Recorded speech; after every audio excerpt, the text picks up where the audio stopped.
श्री स्वामी समर्थ. आज आपण जाणून घेणार आहोत की समर्थ रामदास कोण होते. समर्थ रामदासांचे मूळ नाव नारायण सूर्याजी पंत कुलकर्णी ठोसर होते. त्यांचा जन्म शके 1530 म्हणजे सन 1608 मध्ये महाराष्ट्रातील जालना जिल्ह्यातील जाम नावाच्या ठिकाणी रामनवमीच्या दुपारी जमदग्नी गोत्रातील देशस्थ ऋग्वेदी ब्राह्मण कुटुंबात झाला. समर्थ रामदासजींच्या वडिलांचे नाव सूर्याजी पंत होते. ते सूर्यदेवाचे उपासक होते आणि रोज आदित्य हृदय स्तोत्राचे पठण करायचे. ते गावाचे पटवारी होते, पण त्यांचा बराचसा वेळ पूजेत जात असे. त्यांच्या आईचे नाव रानूबाई होते. त्या संत एकनाथजींच्या कुटुंबाच्या दूरच्या नातेवाईक होत्या. त्याही सूर्यनारायणाच्या उपासक होत्या. सूर्यदेवाच्या कृपेने सूर्याजी पंतांना गंगाधर स्वामी आणि नारायण म्हणजे समर्थ रामदास हे 2 पुत्र झाले. समर्थ रामदासजींच्या थोरल्या भावाचे नाव गंगाधर होते. सगळे त्यांना सर्वोत्तम म्हणत. ते आध्यात्मिक दृष्ट्या चांगले व्यक्ती होते. त्यांनी सुगमोपया नावाच्या ग्रंथाची रचना केली. त्यांच्या मामाचे नाव भानजी गोसावी होते. ते प्रसिद्ध कीर्तनकार होते. एके दिवशी आई रानूबाई नारायण यांना म्हणाल्या, नारायण म्हणजे रामदास स्वामींचे लहानपणीचे नाव, तर त्यांना म्हणाल्या, तू दिवसभर खोडसाळपणा करतोस, काही काम कर. तुझा मोठा भाऊ गंगाधर कुटुंबाची किती काळजी घेतो. ही गोष्ट नारायण यांच्या मनात घर करून गेली. 2-3 दिवसांनी हे मूल आपले खोडकरपणा सोडून एका खोलीत ध्यानस्थ बसले. दिवसभर नारायण दिसले नाही. तेव्हा आईने मोठ्या मुलाला नारायण कुठे आहे असे विचारले. तेही म्हणाले, मी त्याला पाहिलं नाही. दोघेही काळजीत पडले आणि त्यांचा शोध घेण्यासाठी निघाले, पण त्याचा पत्ता लागला नाही. संध्याकाळी जेव्हा त्यांच्या आईने त्यांना खोलीत ध्यान करताना पाहिले, तेव्हा त्यांनी विचारले, नारायण तू इथे काय करतोस. तेव्हा नारायण यांनी उत्तर दिले, मला संपूर्ण जगाची चिंता आहे. या घटनेनंतर नारायण यांचा दिनक्रम बदलला. सदृढ आणि निरोगी शरीरानेच देशाची प्रगती शक्य आहे हे त्यांनी समाजातील तरुणांना समजावून सांगितले. त्यामुळे त्यांनी व्यायाम आणि कसरत करण्याचा सल्ला देत शक्तीचे उपासक हनुमानजींच्या मूर्तींची प्रतिष्ठापना केली. त्यांनी संपूर्ण भारताचा दौरा केला. संपूर्ण राष्ट्रात नवचैतन्य निर्माण व्हावे म्हणून ठिकठिकाणी हनुमानजींच्या मूर्तींची स्थापना करण्यात आली. ठिकठिकाणी मठ आणि मठाधिपती बांधण्यात आले. वयाच्या 12व्या वर्षी लग्नाच्या वेळी शुभमंगल सावधान मधील सावधान हा शब्द ऐकून ते लग्नमंडप सोडून टाकळी नावाच्या ठिकाणी श्री रामचंद्रांच्या उपासनेत मग्न झाले. 12 वर्ष ते उपासनेत मग्न राहिले. इथेच त्यांना रामदास हे नाव पडले. घर सोडल्यानंतर 12 वर्षांचे नारायण नाशिक जवळील टाकळी नावाच्या गावात आले. येथे नंदिनी आणि गोदावरी नद्यांचा संगम आहे. या भूमीला आपली तपश्चर्या करण्याचे ठरवून त्यांनी कठोर तपश्चर्या सुरू केली. ते सकाळी ब्रह्ममुहूर्तावर उठायचे आणि दररोज 1200 सूर्यनमस्कार करायचे. त्यानंतर ते गोदावरी नदीत उभे राहून रामनाम आणि गायत्री मंत्र म्हणत. दुपारच्या वेळी ते फक्त 5 घरातून भिक्षा मागून प्रभू रामचंद्रजींना नैवेद्य दाखवत असत. त्यानंतर प्रसादाचा वाटा पशुपक्ष्यांना दिल्यानंतर ते स्वतः खात असत. दुपारी ते वेद, वेदांत, उपनिषद आणि धर्मग्रंथांचा अभ्यास करायचे. त्यानंतर ते पुन्हा नामस्मरण करायचे. त्यांनी 12 वर्षात 13 कोटी रामनामांचा जप केला. 12 वर्षे त्यांनी अशी कठोर तपश्चर्या केली. या काळात त्यांनी स्वतः रामायण लिहिले. त्यांनी प्रभू रामचंद्रांसाठी रचलेल्या प्रार्थना करुणाष्टक या नावाने प्रसिद्ध आहेत. तपश्चर्या केल्यानंतर ते 24 वर्षाचे असताना त्यांना आत्मसाक्षात्कार झाल्यावर समर्थ रामदास तीर्थयात्रेला निघाले. तपश्चर्या केल्यावर ते 24 वर्षांचे असताना त्यांना आत्मसाक्षात्कार झाला. टाकळी येथे समर्थ रामदासजींनी पहिले हनुमान मंदिर स्थापन केले. आत्मसाक्षात्कार झाल्यावर समर्थ रामदास तीर्थयात्रेला निघाले. त्यांनी 12 वर्षे भारताचा दौरा सुरू ठेवला. प्रवास करत असताना ते हिमालयात आले. हिमालयातील पवित्र वातावरण पाहिल्यानंतर मूळचे अलिप्त स्वभावाचे रामदासजींच्या मनात वैराग्य निर्माण झाले. आता आत्मसाक्षात्कार झाला. भगवंताचे दर्शन झाले. मग हा देह धारण करण्याची काय गरज, असा विचार त्यांच्या मनात आला. त्यांनी स्वतःला मंदाकिनी नदीत 1000 फूट खाली झोकून दिले. पण त्याच वेळी प्रभू रामांनी त्यांना वर उचलून धार्मिक कार्य करण्याची आज्ञा दिली. धर्मासाठी त्यांनी शरीराला अर्पित करण्याचा निर्णय घेतला. तीर्थयात्रेवर असताना ते श्रीनगरला आले.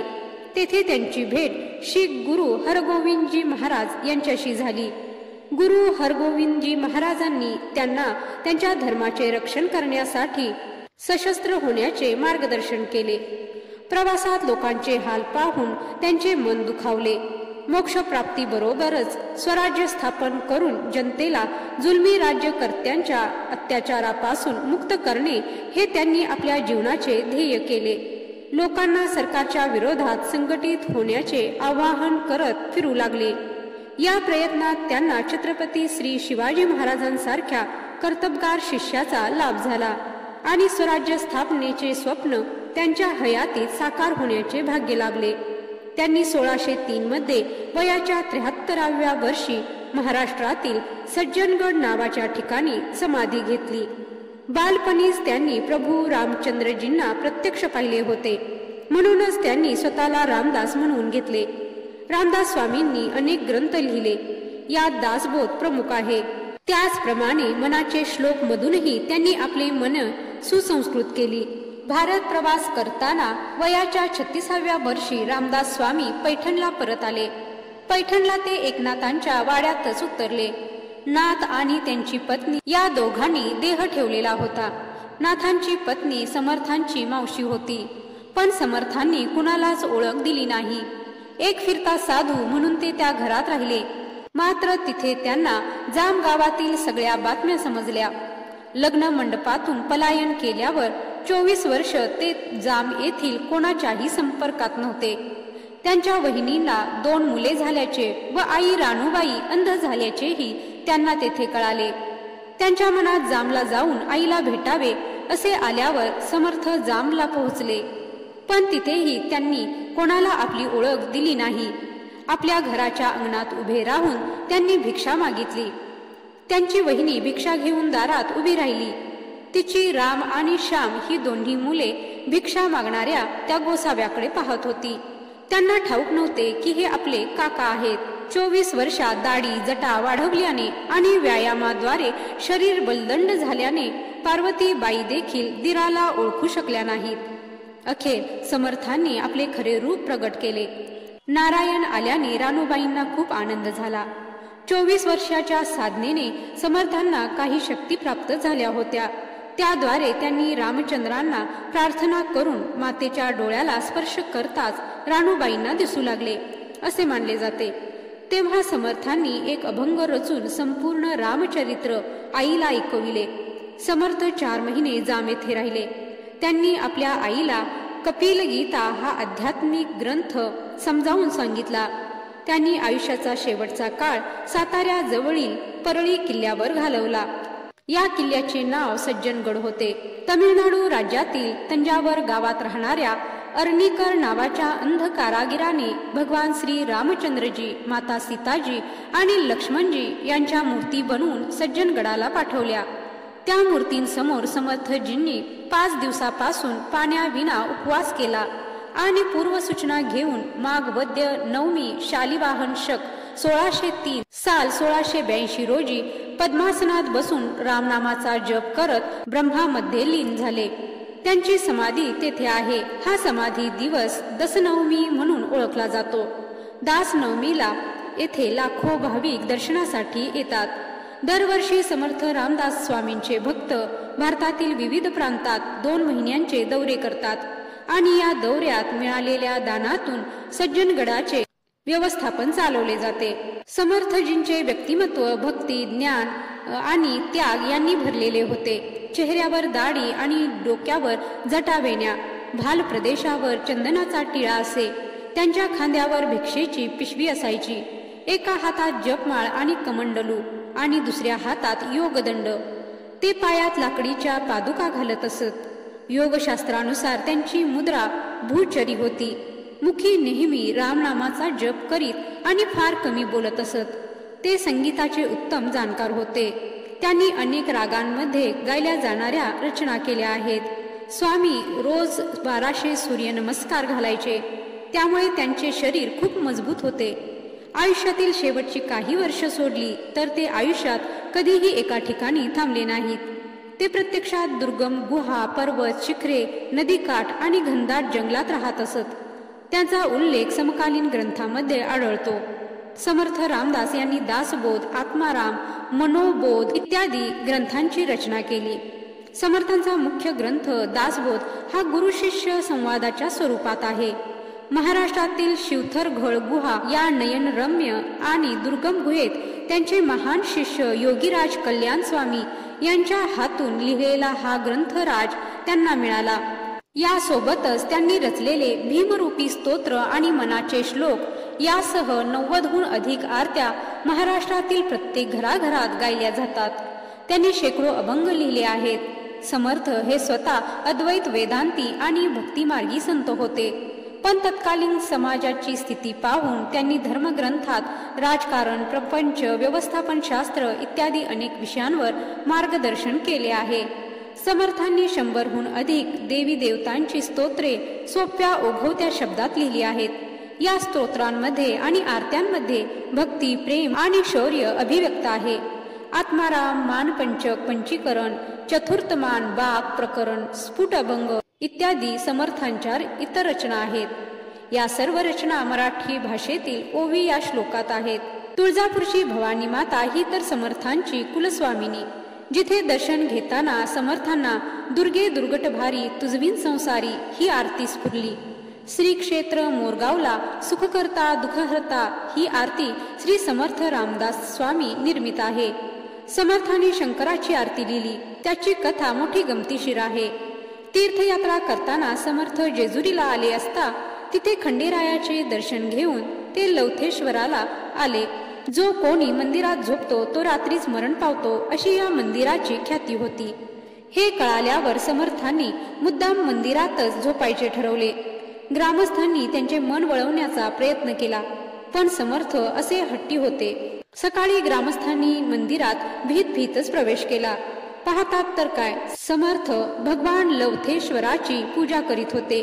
त्याच वेळी लवथवती विक्राळा ब्रह्मांडी माळा या प्रसिद्ध आरतीची निर्मिती झाली. समर्थांनी खंडेराया, दत्तात्रय, विठ्ठल, श्रीकृष्ण, दशावतार अशा विविध देवांच्या आरत्या लिहिल्या आहेत. रामायणातील किष्किंधा, सुंदर व युद्ध ही कांडे, कित्येक अभंग, आरत्या, भूपाळ्या, पदे, स्तोत्र, राजधर्म, क्षात्रधर्म, शिवाजी महाराज, संभाजी महाराज या पत्रे, आपल्या शिष्यांना मार्गदर्शन, मठ आणि त्यातील उत्सव या संबंधी मार्गदर्शन, आत्माराम, अन्वय व्यतिरेक, वैराग्य शतक, ज्ञान शतक, उपदेश शतक, षडरिपू, विवेक इत्यादी विषयांवरील विपुल लेखन समर्थांनी केले आहे. समर्थ रामदासांनी आपल्या शिष्यांच्या माध्यमातून समाजात एक चैतन्यशील संघटन निर्माण केले. त्यांनी सातारा जिल्ह्यातील चाफळ नावाच्या गावात भव्य श्री राम मंदिर बांधले. हे मंदिर केवळ भिक्षेच्या जोरावर बांधले गेले. काश्मीर पासून कन्याकुमारी पर्यंत त्यांनी 1100 मठ आणि आखाडे स्थापन करून लोकांना स्वराज्य स्थापनेसाठी तयार करण्याचा प्रयत्न केला. शक्ती आणि भक्तीचा आदर्श असलेल्या श्री हनुमानजींच्या मूर्ती त्यांनी प्रत्येक गावात स्थापित केल्या. त्यांनी आपल्या सर्व शिष्यांना वेगवेगळ्या प्रांतात पाठवले आणि शीख लोकांच्या भक्ती आणि कर्मयोगाचा मार्ग प्रसारित करण्याची आज्ञा दिली. तरुणांना सक्षम करण्यासाठी सूर्य नमस्काराचा प्रचार केला. 350 वर्षापूर्वी समर्थांनी संत वेणास्वामींसारख्या विधवा स्त्रीला मठपतीची जबाबदारी आणि कीर्तन करण्याचा अधिकार दिला. समर्थ रामदासजींच्या भक्तांना आणि अनुयायांना रामदासी म्हणतात. समर्थजींनी स्थापन केलेल्या संप्रदायाला समर्थ संप्रदाय किंवा रामदासी संप्रदाय असे म्हणतात. जय जय रघुवीर समर्थ हा पंथाचा नारा आहे आणि श्रीराम जय राम जय जय राम हा मंत्र आहे. लोकमान्य टिळक, स्वातंत्र्यवीर सावरकर, डॉक्टर केशव बळीराम हेडगेवार इत्यादी दिग्गज नेत्यांवर समर्थजींच्या विचारसरणीचा आणि कार्याचा प्रभाव आहे. आता पाहूया समर्थ रामदासांनी स्थापन केलेली मारुती मंदिरे कोठे आहेत. समर्थांनी 11 मारुतींची स्थापना केली. दास मारुती चाफळ, वीर मारुती चाफळ, खडीचा मारुती शिंगणवाडी चाफळ, प्रताप मारुती माझगाव चाफळ, उमरज मारुती तालुका कराड, शहापूर मारुती उमरज जवळ, मसूर मारुती तालुका कराड, बहे बोरगाव कृष्णामाई मारुती जिल्हा सांगली, शिराळा मारुती 32 शिराळा जिल्हा सांगली, मनपाडळे मारुती जिल्हा कोल्हापूर, पारगाव मारुती जिल्हा कोल्हापूर. समर्थांनी स्थापित केलेले मठ जाम, चाफळ, सज्जनगड, डोमगाव, शिरगाव, कनेरी, दादेगाव, मादळमोही इथे आहेत. तर आजचा हा माहितीपूर्ण व्हिडिओ तुम्हाला आवडला असेल तर व्हिडिओला लाईक करा, शेअर करा. व्हिडिओ शेवटपर्यंत पाहिल्याबद्दल धन्यवाद. जय श्री स्वामी समर्थ.